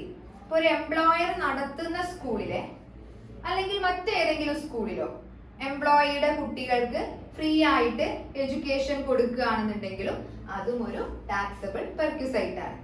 Then personal or private journey provided free of cost അല്ലെ? അതായത് പേഴ്സണൽ ആയിട്ടുള്ളതും അതുപോലെ തന്നെ പ്രൈവറ്റ് ജേർണി നടത്താൻ വേണ്ടിയിട്ടും എംപ്ലോയിക്ക് ചില ആനുകൂല്യങ്ങളും അല്ലെങ്കിൽ ഫെസിലിറ്റിയും അതിന്റെ കോസ്റ്റ് എംപ്ലോയിക്ക് വേണ്ടിയിട്ട് എടുക്കുകയാണെന്നുണ്ടെങ്കിൽ അതും ഒരു സ്പെസിഫിക് ടാക്സബിൾ പെർക്വിസൈറ്റ് ആണ്.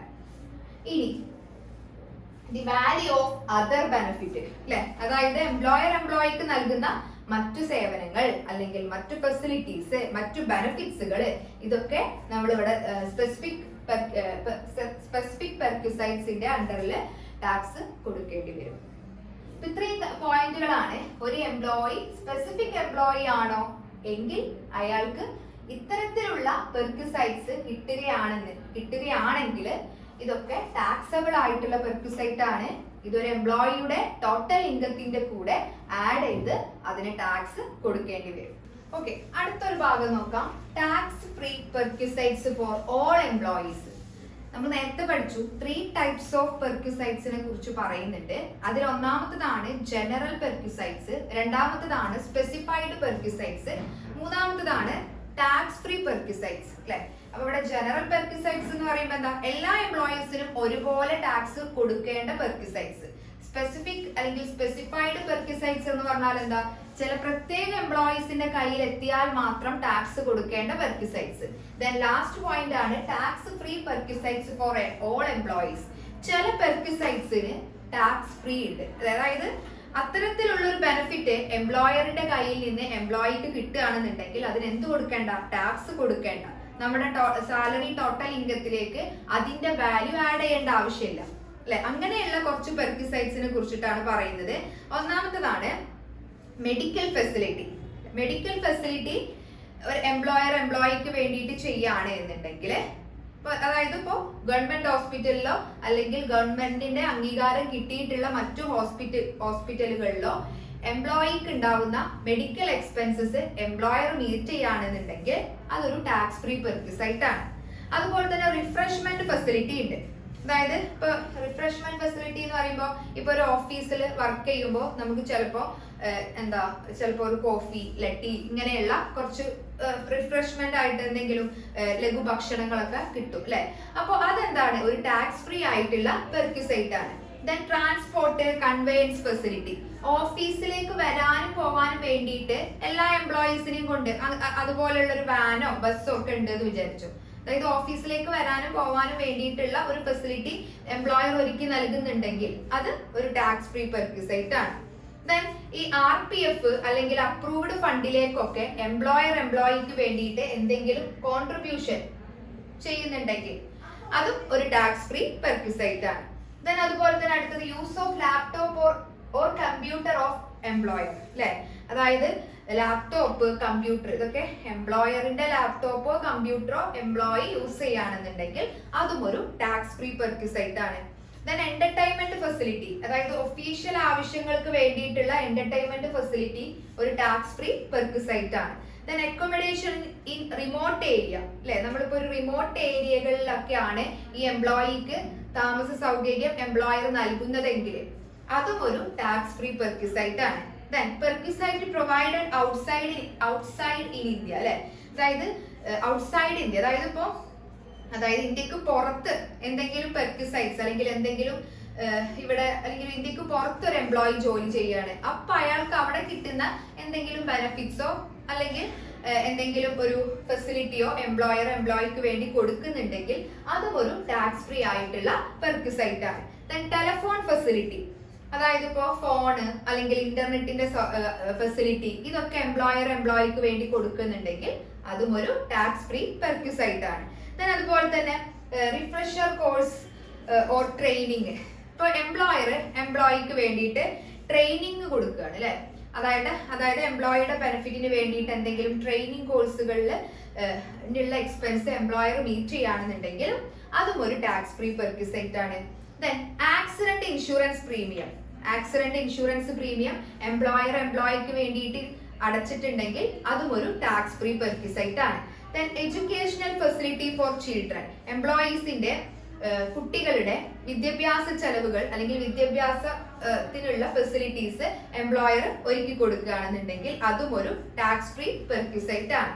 Then tax paid by the employer or non-monetary perquisites, അപ്പൊ ഇവിടെ എംപ്ലോയർ ടാക്സ് അടക്കുന്നുണ്ടെങ്കിൽ അല്ലെ, അതായത് tax paid by the employer on non monetary പെർക്വിസൈറ്റ്സിന്റെ മുകളിലെ എംപ്ലോയിക്ക് വേണ്ടിയിട്ട് എംപ്ലോയർ ടാക്സ് അടക്കുന്നുണ്ടെങ്കിൽ അതും ഒരു ടാക്സ് ഫ്രീ പെർക്വിസൈറ്റ്സ് ആണ്.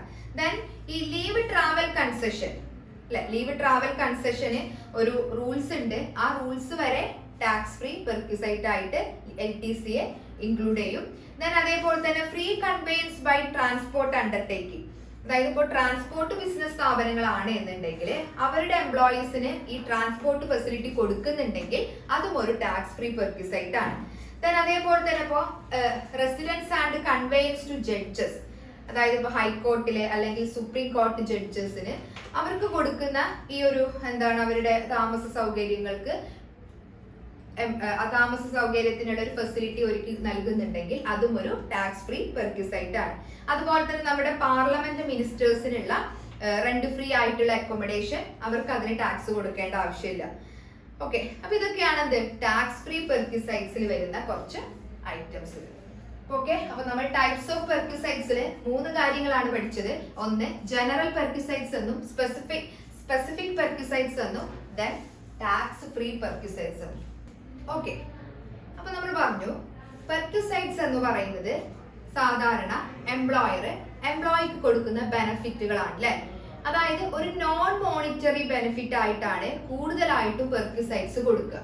അപ്പൊ നമ്മൾ ഇതിന്റെ വാല്യൂ നമ്മൾ നേരത്തെ പറഞ്ഞു, ടാക്സബിൾ ആയിട്ടുള്ള പെർക്വിസൈറ്റ്സ് ഉണ്ട്, ടാക്സ് ഫ്രീ ആയിട്ടുള്ള പെർക്വിസൈറ്റ്സ് ഉണ്ട് അല്ലെ. അപ്പൊ ഈ ടാക്സബിൾ ആയിട്ടുള്ള പെർക്വിസൈറ്റ്സിന്റെ വാല്യൂ നമ്മൾ എന്തിലേക്ക് ആഡ് ചെയ്യണമെന്ന് പഠിച്ചു, സാലറി ഇൻകത്തിലേക്ക് ആഡ് ചെയ്യണം. അപ്പൊ ഇതിന്റെ വാല്യൂ നമ്മൾ കാൽക്കുലേറ്റ് ചെയ്യണ്ടേ. ഓക്കെ, അപ്പൊ ഇവിടെ ഈ ടാക്സബിൾ ആയിട്ടുള്ള പെർക്വിസൈറ്റ്സിന്റെ വാല്യൂ നമ്മൾ എങ്ങനെയാണ് കാൽക്കുലേറ്റ് ചെയ്യുക എന്നതിനെ കുറിച്ചിട്ടാണ് പറയുന്നത്. അതായത് ഇപ്പോൾ എല്ലാ എംപ്ലോയീസിനും ടാക്സബിൾ ആയിട്ടുള്ള ജനറൽ പെർക്വിസൈറ്റ്സിന്റെ വാല്യൂ കാൽക്കുലേറ്റ് ചെയ്യാനാണ് ഈ ഒരു ഭാഗത്ത് പറയുന്നത്. ദെൻ അതിൽ ഫസ്റ്റ് പോയിന്റ് ആണ് നമ്മുടെ റെന്റ് ഫ്രീ അക്കോമഡേഷൻ ഒരു ജനറൽ പെർക്വിസൈറ്റ് ആണ് അല്ലെ. അതായത് എല്ലാ എംപ്ലോയീസിനും ഈ ഒരു പെർക്വിസൈറ്റ്സ് എംപ്ലോയറുടെ കയ്യിൽ നിന്ന് കിട്ടുകയാണ് എന്നുണ്ടെങ്കിൽ എല്ലാവരും അതിന്റെ മുകളിൽ ടാക്സ് കൊടുക്കണം. അതായത് അതിന്റെ വാല്യൂ കാൽക്കുലേറ്റ് ചെയ്തിട്ട് ആ ഒരു എംപ്ലോയിയുടെ ടാക്സബിൾ സാലറിയിലേക്ക് ആഡ് ചെയ്യണം. ഓക്കെ, അപ്പൊ അതെങ്ങനെയാണ് അതിന്റെ വാല്യൂ കാൽക്കുലേറ്റ് ചെയ്യുക? ഓക്കെ, നോക്കാം. അപ്പൊ റെന്റ് ഫ്രീ അക്കോമഡേഷൻ, ഇപ്പൊ ഇവിടെ 2 കാറ്റഗറി എംപ്ലോയീസ് ഉണ്ട്. അതായത് ഗവൺമെന്റ് എംപ്ലോയീസും ഉണ്ട്, നോൺ ഗവൺമെന്റ് എംപ്ലോയീസും ഉണ്ട്. ഇപ്പൊ ഗവൺമെന്റ് എംപ്ലോയീസ് എന്ന് പറയുമ്പോൾ നമ്മുടെ സെൻട്രൽ ഗവൺമെന്റിന്റെ എംപ്ലോയീസ്, അല്ലെങ്കിൽ നമ്മുടെ സ്റ്റേറ്റ് ഗവൺമെന്റിന്റെ എംപ്ലോയീസ്, അല്ലെങ്കിൽ ഗവൺമെന്റിന്റെ കൺട്രോൾഡ് ആയിട്ടുള്ള സ്ഥാപനങ്ങൾ ഉണ്ടാവുമല്ലോ അല്ലെ, അവിടെ വർക്ക് ചെയ്യുന്ന എംപ്ലോയീസ്. അപ്പോൾ അത്തരം അല്ലെങ്കിൽ ആ കാറ്റഗറിയിൽ ഉൾപ്പെടുന്ന എംപ്ലോയീസിനാണ് ഇതുപോലെ റെന്റ് ഫ്രീ അക്കോമഡേഷൻ കിട്ടുന്നത് എങ്കിൽ എങ്ങനെയാണ് അതിന്റെ വാല്യൂ കാൽക്കുലേറ്റ് ചെയ്യുന്നത്? ഓക്കെ, ഇപ്പൊ രണ്ട് ടൈപ്സ് ഓഫ് എംപ്ലോയീസിനും എല്ലാ എംപ്ലോയീസിനും റെന്റ് ഫ്രീ അക്കോമഡേഷൻ ഒരു ടാക്സബിൾ പെർക്വിസൈറ്റ് ആണ്. അതായത് ഈ എംപ്ലോയീസിനെ തന്നെ നമുക്ക് ഗവൺമെന്റ് എംപ്ലോയി എന്നും നോൺ ഗവൺമെന്റ് എംപ്ലോയി എന്നും തരംതിരിക്കാം. അതിൽ ഗവൺമെന്റ് എംപ്ലോയി ആണെങ്കിൽ അവർക്ക് കിട്ടുന്ന റെന്റ് ഫ്രീ അക്കോമഡേഷന്റെ ടാക്സബിൾ വാല്യൂ നമ്മൾ എങ്ങനെ കാൽക്കുലേറ്റ് ചെയ്യും? ഇപ്പൊ ഇവിടെ ഈ റെന്റ് ഫ്രീ അക്കോമഡേഷൻ എന്ന് പറയുമ്പോൾ രണ്ട് രീതിയിൽ കൊടുക്കാം. ഒന്ന് ഫർണിഷ്ഡ് ആയിട്ടുള്ള അക്കോമഡേഷൻ ഫെസിലിറ്റിയും രണ്ടാമത്തത് ഫർണിച്ചർ ഫെസിലിറ്റി ഒന്നും ഇല്ലാത്ത അക്കോമഡേഷൻ അല്ലെ, അൺഫർണിഷ്ഡ് ആയിട്ടുള്ള അക്കോമഡേഷനും എംപ്ലോയിക്ക് പ്രൊവൈഡ് ചെയ്യാം. ഓക്കെ, അപ്പൊ ഒരു ഗവൺമെന്റ് എംപ്ലോയി ആണെങ്കിൽ അയാൾക്ക് റെന്റ് ഫ്രീ അക്കോമഡേഷൻ കിട്ടുന്നുണ്ടെങ്കിൽ അതും ഒരു അൺഫർണിഷ്ഡ് അക്കോമഡേഷൻ ആണെങ്കിൽ, ദാറ്റ് മീൻസ് ഫർണിച്ചർ സൗകര്യങ്ങളൊന്നും ഇല്ലാത്ത ഒരു അക്കോമഡേഷൻ ആണെങ്കിൽ എങ്ങനെയാണ് അതിന്റെ വാല്യൂ കാൽക്കുലേറ്റ് ചെയ്യുക? ഇപ്പൊ അൺഫർണിഷ്ഡ് അല്ലെങ്കിൽ ഫർണിഷ്ഡ് എന്നൊക്കെ പറയുമ്പോൾ എന്താണ്, നമ്മളിപ്പോ ഫർണിഷ്ഡ് ആണ് എന്നുണ്ടെങ്കിൽ ഇപ്പൊ TV, ഫ്രിഡ്ജ്, AC അങ്ങനെയുള്ള സൗകര്യങ്ങൾ ഉൾപ്പെടുന്ന ഒരു അക്കോമഡേഷൻ ഫെസിലിറ്റി ആണ് കൊടുക്കുന്നത് എങ്കിൽ അതിന് നമുക്ക് എന്ത് വിളിക്കാം? ഫർണിഷ്ഡ് ഹൗസ് എന്ന് വിളിക്കാം, അല്ലെങ്കിൽ ഫർണിഷ്ഡ് അക്കോമഡേഷൻ എന്ന് വിളിക്കാം അല്ലെ. അൺഫർണിഷ്ഡ് എന്ന് പറയുമ്പോൾ എന്താ, വെറും വീട് മാത്രമേ ഉള്ളൂ, അല്ലെങ്കിൽ അക്കോമഡേഷൻ ഫെസിലിറ്റി മാത്രമേ ഉള്ളൂ. ഫർണിച്ചർ ഫെസിലിറ്റി ഒന്നും ആര് കൊടുക്കുന്നില്ല? എംപ്ലോയിക്ക് കൊടുക്കുന്നില്ല. അപ്പൊ ഒരു ഗവൺമെന്റ് എംപ്ലോയിക്ക് ഇതുപോലെ ഒരു അൺഫർണിഷ്ഡ് ആയിട്ടുള്ള അക്കോമഡേഷൻ ആണ് കിട്ടുന്നതെങ്കിൽ അതിന്റെ വാല്യൂ എങ്ങനെ കാൽക്കുലേറ്റ് ചെയ്യും? ഓക്കെ, അപ്പൊ അതിന്റെ വാല്യൂ കാൽക്കുലേറ്റ് ചെയ്യുന്നത് licence fee determined by the central or state government അല്ലെ. അതായത് ഗവൺമെന്റ് നിശ്ചയിച്ചിട്ടുള്ള ഒരു ലൈസൻസ് ഫീ ഉണ്ടായിരിക്കും, അതാണ് അതിന്റെ വാല്യൂ എന്ന് പറയുന്നത്. ഇനി അതിൽ നിന്ന് എംപ്ലോയി ഈ അക്കോമഡേഷന് വേണ്ടിയിട്ട് എന്തെങ്കിലും പേയ്മെന്റ് അടച്ചിട്ടുണ്ടെങ്കിൽ ആ തുകയിൽ നിന്ന് ആ അടച്ച തുക മൈനസ് ചെയ്തിട്ടുണ്ടെങ്കിൽ നമുക്ക് എന്ത് കിട്ടും? അൺഫർണിഷ്ഡ് അക്കോമഡേഷന്റെ വാല്യൂ കിട്ടും. ഓക്കെ, അപ്പൊ അതായത് ലൈസൻസ് ഫീസ് എന്ന് പറയുമ്പോൾ എന്താണ്, ഗവൺമെന്റ് ചില റൂൾസ് പ്രകാരം നിശ്ചയിക്കുന്ന ഒരു അക്കോമഡേഷൻ ഫീ ആണ്. ഓക്കെ, അതാണ് എന്ത് ഗവൺമെന്റ് എംപ്ലോയിക്ക് കിട്ടുന്ന അൺഫർണിഷ്ഡ് അക്കോമഡേഷന്റെ വാല്യൂ എന്ന് പറയുന്നത്. ആ വാല്യൂ ആണ് ഈ എംപ്ലോയി ഇയാളുടെ ടാക്സബിൾ സാലറിയിലേക്ക് ആഡ് ചെയ്യേണ്ടത്. ഇനി ഒരു ഗവൺമെന്റ് എംപ്ലോയിക്ക് ഫർണിഷ്ഡ് ആയിട്ടുള്ള ഹൗസ് ആണ് കിട്ടുന്നതെങ്കിൽ, അതായത് TV, ഫ്രിഡ്ജ് പോലെയുള്ള ഫർണിഷ്ഡ് ആയിട്ടുള്ള ഹൗസ് ആണ് കിട്ടുന്നത് എങ്കിൽ അതിന്റെ വാല്യൂ എങ്ങനെയാണ് കാൽക്കുലേറ്റ് ചെയ്യുന്നത്? അപ്പൊ എന്ത് ചെയ്യണം? ലൈസൻസ് ഫീസ്, അതായത് ആദ്യം നമ്മൾ എന്ത് ചെയ്യണം? അൺഫർണിഷ്ഡ് അക്കോമഡേഷന്റെ വാല്യൂ എന്താ ചെയ്തത്? അതായത് ഗവൺമെന്റ് നിശ്ചയിച്ചിട്ടുള്ള ലൈസൻസ് ഫീ ആണ് അൺഫർണിഷ്ഡ് അക്കോമഡേഷന്റെ വാല്യൂ, അത് നമ്മൾ കണ്ടെത്തുക. ഓക്കെ, അതിന്റെ കൂടെ ഈ ഫർണിച്ചർ ഈ ഗവൺമെന്റ് എംപ്ലോയിക്ക് ഗവൺമെന്റ് കൊടുക്കുന്നത് സ്വന്തം വാങ്ങിയിട്ടുള്ള, അല്ലെങ്കിൽ ഈ എംപ്ലോയർ സ്വന്തമായിട്ട് വാങ്ങിയ ഫർണിച്ചർ ആണ് ഈ എംപ്ലോയിക്ക് കൊടുക്കുന്നത് എങ്കിൽ, അപ്പോ എത്ര രൂപയുടെ ഫർണിച്ചർ ആണോ വാങ്ങിയത് അതിന്റെ 10% ആണ് നമ്മൾ ഫർണിച്ചറിന്റെ വാല്യൂയിലേക്ക് ആഡ് ചെയ്യേണ്ടത്. അപ്പൊ ഒരു എംപ്ലോയിക്ക് എംപ്ലോയർ കൊടുക്കുന്നത് ഫർണിഷ്ഡ് ഹൗസ് ആണ്, ഈ ഫർണിച്ചർ തന്നെ എംപ്ലോയർ സ്വന്തമായിട്ട് വാങ്ങിയതാണ് എങ്കിൽ എങ്ങനെ അതിന്റെ വാല്യൂ കാൽക്കുലേറ്റ് ചെയ്യും? ആദ്യം അൺഫർണിഷ്ഡ് ഹൗസിന്റെ വാല്യൂ കാൽക്കുലേറ്റ് ചെയ്യുക. അതെങ്ങനെയാണ് കാൽക്കുലേറ്റ് ചെയ്യുന്നത്? Licence fees determined by the government determine ചെയ്തിട്ടുള്ള ഒരു ലൈസൻസ് ഫീ ഉണ്ടായിരിക്കും, അതാണ് അൺഫർണിഷ്ഡ് അക്കോമഡേഷന്റെ വാല്യൂ. അതിന്റെ കൂടെ 10% of the cost of furniture, അതായത് എംപ്ലോയർ അല്ലെങ്കിൽ ഗവൺമെന്റ് സ്വന്തമായിട്ട് വാങ്ങിയിട്ടുള്ള ഫർണിച്ചർ ആണ് ഈ എംപ്ലോയിക്ക് കൊടുക്കുന്നതെങ്കിൽ ആ ഫർണിച്ചർ കോസ്റ്റിന്റെ 10% അത് ഇതിന്റെ കൂടെ ആഡ് ചെയ്യാം. അപ്പൊ നമുക്ക് എന്ത് കിട്ടും? ഫർണിഷ്ഡ് ആയിട്ടുള്ള അക്കോമഡേഷന്റെ വാല്യൂ കിട്ടും. ഇനി ഈ കൊടുക്കുന്ന ഫർണിച്ചർ ഈ ഗവൺമെന്റ് റെന്റിന് എടുത്തിട്ടുള്ളതാണെങ്കിൽ, അതായത് സ്വന്തമായിട്ട് വാങ്ങാതെ റെന്റിന് എടുത്തിട്ടുള്ള ഒരു ഫർണിച്ചർ ആണെങ്കിൽ അതിന്റെ വാല്യൂ കാൽക്കുലേറ്റ് ചെയ്യുന്നത് എങ്ങനെയാണ്? ഈ 10% കോസ്റ്റ് എന്നുള്ളതിന് പകരം എത്ര രൂപയാണോ റെന്റ് ആയിട്ട് ഗവൺമെന്റ് ആ ഫർണിച്ചറിന് അടക്കുന്നത്, അല്ലെങ്കിൽ ഹയർ ചാർജ് എത്രയാണോ അതാണ് ആ ഫർണിച്ചറിന്റെ വാല്യൂ. അപ്പൊ നമുക്ക് ഇങ്ങനെ പറയാം, ഫർണിഷ്ഡ് ആയിട്ടുള്ള ഹൗസ് ഗവൺമെന്റ് എംപ്ലോയീസിന് പ്രൊവൈഡ് ചെയ്യുന്നുണ്ടെങ്കിൽ ആ ഫർണിച്ചർ ഗവൺമെന്റ് റെന്റിന് എടുത്തതാണെങ്കിൽ എങ്ങനെയായിരിക്കും അതിന്റെ വാല്യൂ? അതായത് licence fees determined by the government plus rent paid by the government, അല്ലെ? Actual rent paid by the government. അപ്പൊ ഇങ്ങനെയാണ് റെന്റ് ഫ്രീ അക്കോമഡേഷൻ ഒരു ഗവൺമെന്റ് എംപ്ലോയിക്ക് കിട്ടുകയാണെന്നുണ്ടെങ്കിൽ അതിന്റെ വാല്യൂ കാൽക്കുലേറ്റ് ചെയ്യേണ്ടത്. ഈ വാല്യൂ എന്ത് ചെയ്യണം? ഈ ഗവൺമെന്റ് എംപ്ലോയിയുടെ ടാക്സബിൾ സാലറിയിലേക്ക് നമ്മൾ ആഡ് ചെയ്യണം. ഓക്കെ, അപ്പൊ നിങ്ങളുടെ ടെക്സ്റ്റിൽ ഒരു ക്വസ്റ്റ്യൻ ഉണ്ട്. അതായത് മിസ്റ്റർ വൈ ഒരു IAS ഓഫീസർ ആണ്. അപ്പോൾ അയാൾക്ക് കിട്ടുന്ന സാലറിയുടെ കുറച്ച് ഡീറ്റെയിൽസ് ഉണ്ട്. അയാൾക്ക് ബേസിക് പേ ആയിട്ട് 12,000 പെർ മന്ത് കിട്ടുന്നുണ്ട്. അതേപോലെ തന്നെ ഡിയർനെസ് അലവൻസ് ആയിട്ട് 1,200 പെർ മന്ത് കിട്ടുന്നുണ്ട്. അതേപോലെ തന്നെ ഇയാൾക്ക് ഗവൺമെന്റ് എന്ത് ചെയ്യുന്നുണ്ട്? ഒരു റെന്റ് ഫ്രീ അക്കോമഡേഷൻ പ്രൊവൈഡ് ചെയ്യുന്നുണ്ട്. അതേപോലെ തന്നെ ആ റെന്റ് ഫ്രീ അക്കോമഡേഷന്റെ മാർക്കറ്റ് വാല്യൂ എന്ന് പറയുന്നത് 72,000 ആണ്. പിന്നെ അതുപോലെ തന്നെ ബോണസ് ആയിട്ട് ഒരു അതായത് 3 മന്ത് സാലറി ബോണസ് ആയിട്ട് ഇയാൾക്ക് കൊടുക്കുന്നുണ്ട്. എഡ്യൂക്കേഷൻ അലവൻസ് ഒരു 60,000 ഇയാൾക്ക് പ്രൊവൈഡ് ചെയ്യുന്നുണ്ട്. അതുപോലെ തന്നെ കോമ്പൻസേറ്ററി അലവൻസ്, അങ്ങനെയുള്ള കുറച്ച് അലവൻസസുകളൊക്കെ കൊടുക്കുന്നുണ്ട്. അതേപോലെ തന്നെ കോസ്റ്റ് ഓഫ് ഫർണിച്ചർ, അതായത് ഈ ഫർണിച്ചറിന്റെ കോസ്റ്റ് എന്ന് പറയുന്നത് എത്രയാണ്? 50,000 രൂപയാണ്. അതേപോലെ തന്നെ licence fees determined by the government free ആയിട്ട് അക്കോമഡേഷൻ കൊടുക്കുന്നുണ്ട് എന്ന് പറഞ്ഞു. അതിന് ഗവൺമെന്റ് ലൈസൻസ് ഫീസ് അല്ലെങ്കിൽ ഗവൺമെന്റ് ഡിറ്റർമൈൻ ചെയ്തിട്ടുള്ള ലൈസൻസ് ഫീന്റെ എമൗണ്ട് എന്ന് പറഞ്ഞിട്ടുണ്ടെങ്കിൽ 12,000 പെർ ആനമാണ്. നിങ്ങളോട് റെന്റ് ഫ്രീ അക്കോമഡേഷന്റെ വാല്യൂ കാൽക്കുലേറ്റ് ചെയ്യാനാണ് പറയുന്നത്. അതിൽ തന്നെ ഈ rent free accommodation unfurnished house ആണെന്നുണ്ടെങ്കിൽ എത്രയാണ് അതിന്റെ വാല്യൂ, അതുപോലെ തന്നെ ഫർണിഷ്ഡ് ഹൗസ് ആണെന്നുണ്ടെങ്കിൽ അതിന്റെ വാല്യൂ എത്രയാണെന്ന് ചോദിക്കുന്നുണ്ട്. അതേപോലെ തന്നെ ഫർണിഷ്ഡ് ഹൗസ് ആണ്, അതുപോലെ തന്നെ ഇതിന്റെ അതായത് ഫർണിച്ചർ ഗവൺമെന്റ് എന്ത് ചെയ്യാണ്? റെന്റിന് എടുത്തിട്ടുള്ളതാണ്. അപ്പോൾ റെന്റിന് എടുക്കുമ്പോൾ അതിന് ഗവൺമെന്റ് ഒരു 2,000 ഹയർ റെന്റ് ആയിട്ട് കൊടുക്കുന്നുണ്ട്. അപ്പൊ ഇതൊക്കെ ഉൾപ്പെടുത്തിയിട്ട് ഇത്രയും കാര്യങ്ങൾ നിങ്ങൾക്ക് ക്വസ്റ്റ്യനിൽ തന്നിട്ടുണ്ട്. അതിന്റെ ബേസിൽ നിങ്ങളോട് റെന്റ് ഫ്രീ അക്കോമഡേഷന്റെ വാല്യൂ കാൽക്കുലേറ്റ് ചെയ്യാനാണ് പറയുന്നത്. അപ്പൊ ആദ്യം നമ്മൾ നോക്കണം ഇയാള് ഏത് ടൈപ്പ് ഓഫ് എംപ്ലോയി ആണ് എന്ന് നോക്കണം. ഓക്കെ, ഇയാൾ ഒരു IAS ഓഫീസർ ആണ്. സോ ഇയാൾ എന്താണ്? ഒരു ഗവൺമെന്റ് എംപ്ലോയി ആണ്. ഇപ്പൊ ഗവൺമെന്റ് എംപ്ലോയി ആണെങ്കിൽ നമ്മൾ പഠിച്ചിട്ടുണ്ട് അയാൾക്ക് റെന്റ് ഫ്രീ അക്കോമഡേഷൻ കിട്ടുന്നുണ്ടെങ്കിൽ അതിന്റെ വാല്യൂ എങ്ങനെയാണ് കാൽക്കുലേറ്റ് ചെയ്യുക?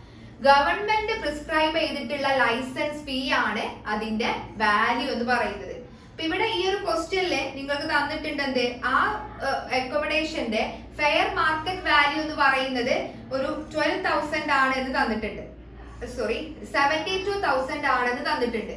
അപ്പൊ നിങ്ങൾ എന്ത് ചെയ്യണ്ട? അതൊന്നും മൈൻഡ് ചെയ്യണ്ട. എന്ത് മാത്രം നോക്കിയാൽ മതി? ഇത് ഗവൺമെന്റ് എംപ്ലോയി ആണോ എന്ന് നോക്കുക. റെന്റ് ഫ്രീ അക്കോമഡേഷൻ കൊടുക്കുന്നുണ്ടെങ്കിൽ അത് ഒരു അൺഫർണിഷ്ഡ് അക്കോമഡേഷൻ ആണെങ്കിൽ അതിന്റെ വാല്യൂ എങ്ങനെയാണ് കാൽക്കുലേറ്റ് ചെയ്യുന്നത്? Licence fees determined by the government, അല്ലെ? അപ്പൊ ഇവിടെ ക്വസ്റ്റ്യനില് licence fees determined by the government എന്ന് തന്നിട്ട് ഒരു 12,000 തന്നിട്ടുണ്ട്. ഓക്കെ, അപ്പൊ അതാണ് ഈ റെന്റ് ഫ്രീ അക്കോമഡേഷന്റെ വാല്യൂ എന്ന് പറയുന്നത്, അല്ലെ? അതായത് ഇയാൾ ഒരു ഗവൺമെന്റ് എംപ്ലോയി ആയതുകൊണ്ട് റെന്റ് ഫ്രീ അക്കോമഡേഷന്റെ, അതും ഒരു അൺഫർണിഷ്ഡ് ആയിട്ടുള്ള റെന്റ് ഫ്രീ അക്കോമഡേഷൻ ആണ്. സോ അതിന്റെ വാല്യൂ എന്ന് പറയുന്നത് licence determined by the government ആണ്. സോ അതാണ് അതിന്റെ വാല്യൂ. ഇനി ഇതൊരു ഫർണിഷ്ഡ് ഹൗസ് ആണെങ്കിലോ? നമ്മളോട് പറഞ്ഞിട്ടുണ്ട് ഇതിലേക്കുള്ള ഫർണിച്ചർ ഗവൺമെന്റ് എന്താണ്? റെന്റിന് എടുത്തിട്ടുള്ളതാണ്. അപ്പൊ ആ റെന്റ് എന്ത് ചെയ്യുന്നുണ്ട്? 2,000 ഗവൺമെന്റ് അടക്കുന്നുണ്ട് എന്ന് പറഞ്ഞിട്ടുണ്ട്, അല്ലെ? അപ്പൊ നമ്മൾ പഠിച്ചിട്ടുണ്ട് ഇത് സ്വന്തം ഓണർഷിപ്പിലുള്ള, ഗവൺമെന്റിന്റെ സ്വന്തം ഓണർഷിപ്പിലുള്ള ഫർണിച്ചർ ആണ് എന്നുണ്ടെങ്കിൽ ആ ഫർണിച്ചറിന്റെ കോസ്റ്റിന്റെ 10% എടുത്താൽ മതി. ഓക്കെ, അപ്പൊ നമ്മൾ ഇനി അടുത്തത് കാൽക്കുലേറ്റ് ചെയ്യാൻ പോകുന്നത് ഇതൊരു ഫർണിഷ്ഡ് ഹൗസ് ആണെങ്കിൽ അതിന്റെ വാല്യൂ എന്താണ്? അപ്പൊ നോക്കി നോക്കിയപ്പോ എങ്ങനെയാണ്? ഇതൊരു ഫർണിഷ്ഡ് ഹൗസ് ആണ് എന്നുണ്ടെങ്കിൽ അതിന്റെ വാല്യൂ എങ്ങനെയാണ് കാൽക്കുലേറ്റ് ചെയ്യുന്നത്? അതായത് ആദ്യം നമ്മൾ അൺഫർണിഷ്ഡ് ഹൗസിന്റെ വാല്യൂ കാൽക്കുലേറ്റ് ചെയ്യാം. അൺഫർണിഷ്ഡ് ഹൗസിന്റെ വാല്യൂ എങ്ങനെയാണ് കാൽക്കുലേറ്റ് ചെയ്യുന്നത്? Licence fees determined by the government. Okay, അപ്പൊ നമുക്ക് അറിയാം 12,000 ആണത്, അല്ലെ? ദെൻ പ്ലസ് നമ്മൾ പഠിച്ചിട്ടുണ്ട് ഫർണിഷ്ഡ് ആയിട്ടുള്ള അക്കോമഡേഷന്റെ വാല്യൂ ആണ് കാൽക്കുലേറ്റ് ചെയ്യുന്നത്. അപ്പൊ അതിലേക്കുള്ള ഫർണിച്ചറിന്റെ കോസ്റ്റ് ആണ്, അല്ലെ? നമ്മൾ അതിന്റെ വാല്യൂ ആണ് നമ്മൾ ഇതിലേക്ക് ആഡ് ചെയ്യേണ്ടത്. അപ്പൊ ഇവിടെ എന്താണ് പറഞ്ഞിട്ടുണ്ട്, ഗവൺമെന്റ് ഹയർ ചാർജ് ആയിട്ട് 2000 കൊടുക്കുന്നുണ്ട്. നേരെ മറിച്ച് ഇത് ഓണർഷിപ്പിലുള്ള ഈ ഫർണിച്ചർ ഗവൺമെന്റിന്റെ ഓണർഷിപ്പിലുള്ളതാണ് എങ്കിൽ നമുക്ക് എന്ത് ചെയ്താൽ മതി, ആ ഫർണിച്ചറിന്റെ കോസ്റ്റ് അല്ലെ, കോസ്റ്റ് എത്രയാണോ അതിന്റെ 10% ഇതിന്റെ കൂടെ ആഡ് ചെയ്താൽ മതി. പക്ഷെ ഇവിടെ എന്താണ്, ഫർണിച്ചറിന്റെ ഹയർ ചാർജ് 2000 ഗവൺമെന്റ് കൊടുക്കുന്നുണ്ട് എന്ന് പറയുമ്പോൾ ഗവൺമെന്റ് ഇത് എന്താണ്, റെന്റിന് എടുത്തിട്ടുള്ള ഫർണിച്ചർ ആണ്. സോ ഈ 2000 നമ്മൾ ഇതിലേക്ക് ആഡ് ചെയ്യുന്നു. അപ്പോ ഈ ഒരു ഫർണിഷ്ഡ് ആയിട്ടുള്ള റെന്റ് ഫ്രീ അക്കോമഡേഷന്റെ വാല്യൂ എന്ന് പറയുമ്പോൾ എത്രയായിരിക്കും, 12,000 പ്ലസ് 2,000 14,000 ആയിരിക്കും ഇതിന്റെ വാല്യൂ. ഇത് അൺഫർണിഷ്ഡ് ആണ് എന്നുണ്ടെങ്കിൽ 12,000, ഫർണിഷ്ഡ് ആണ് എന്നുണ്ടെങ്കിൽ ഈ 12,000ന്റെ കൂടെ ഈ ഫർണിച്ചറിന് വേണ്ടിയിട്ട് ഗവൺമെന്റ് അടക്കുന്ന ഹയർ ചാർജും കൂടി ആഡ് ചെയ്തിട്ട് ഇതിന്റെ വാല്യൂ എന്ന് പറയുന്നത് 14,000 ആണ്. ഇങ്ങനെയാണ് നമ്മളൊരു ഗവൺമെന്റ് എംപ്ലോയിയുടെ furnished and unfurnished rent free അക്കോമഡേഷന്റെ വാല്യൂ കാൽക്കുലേറ്റ് ചെയ്യുന്നത്. ഈ വാല്യൂ ആണ് എന്ത് ചെയ്യേണ്ടത്, ഈ എംപ്ലോയിയുടെ ടാക്സബിൾ സാലറിയിലേക്ക് നമ്മൾ ആഡ് ചെയ്യേണ്ടത്.